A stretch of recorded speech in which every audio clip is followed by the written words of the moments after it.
Ya nurul hilal akbital fasyauku tal wal qalbu sama nahwa sama mutarannima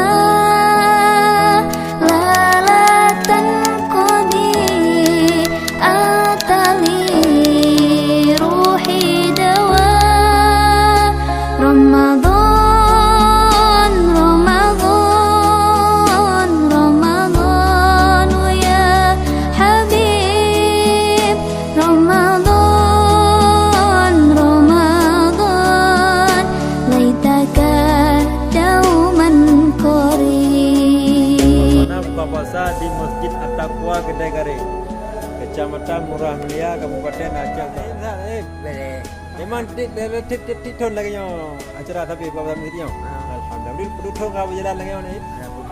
Putong ka jalan. Putong ka jalan. Alhamdulillah. Trip je jalan ni mah. Memang urung ramai tapi urung ja. Alhamdulillah.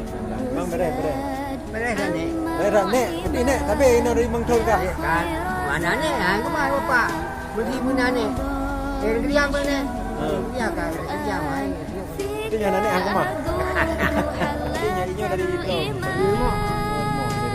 Yang lagi belum apa lagi tu soal. Bukan tu.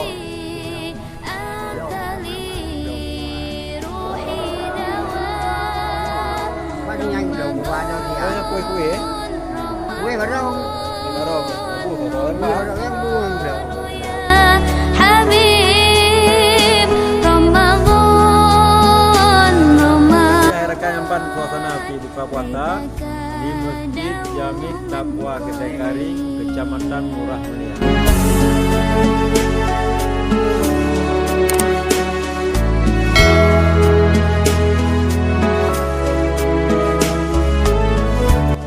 Nampak rasa pada hari ini kita sudah memasuki pada Ramadan yang kelima.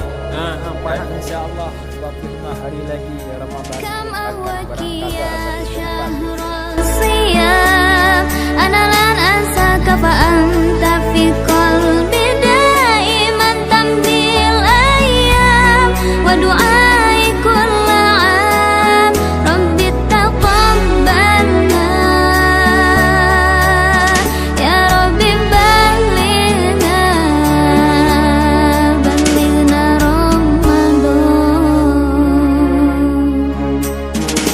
Ramadan Ramadan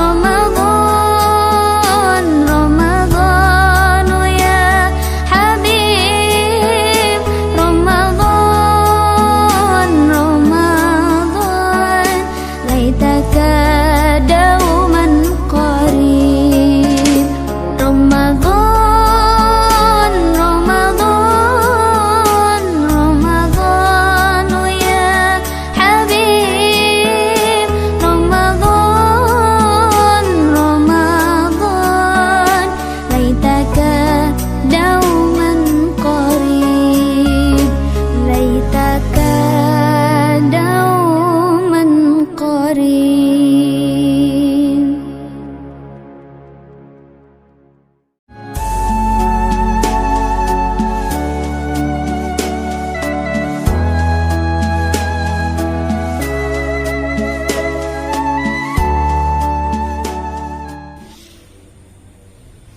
Kasih tempur kan?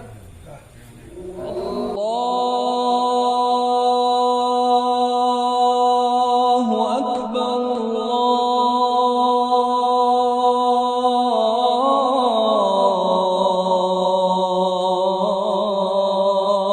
Allahu Akbar